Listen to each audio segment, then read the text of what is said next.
Got him bolted down, 1/4-inch bolts all the way around. And here's the bottom side.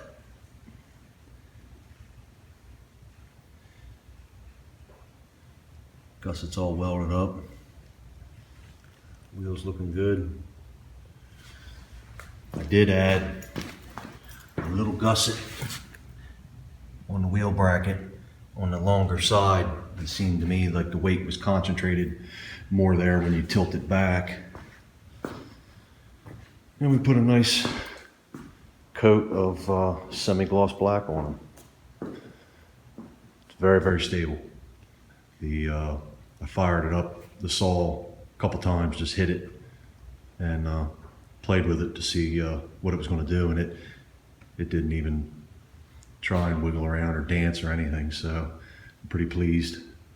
The only thing, the wheels are a little bit small. They could be a little bit bigger. Even rolling around on this floor, it doesn't take much. Piece of drill shaving or something to catch in the wheel a little bit, and it'll mess you up, but other than that, it's pretty good. It has a natural tendency when you've got it rocked back to the weight's so far forward, it wants to go forward. If you let it go, you have to really have it tilted back for it to say come back on you. So, but worked out a little bit heavier than I had anticipated.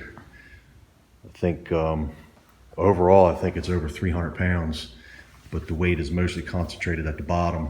And I did weigh the very bottom without the gussets and the post, but just the drum with the plate and the bolts and the wheels was 275.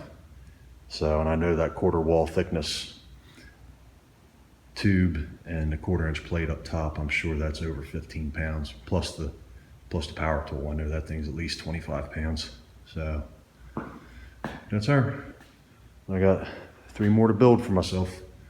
So there you go, get her done.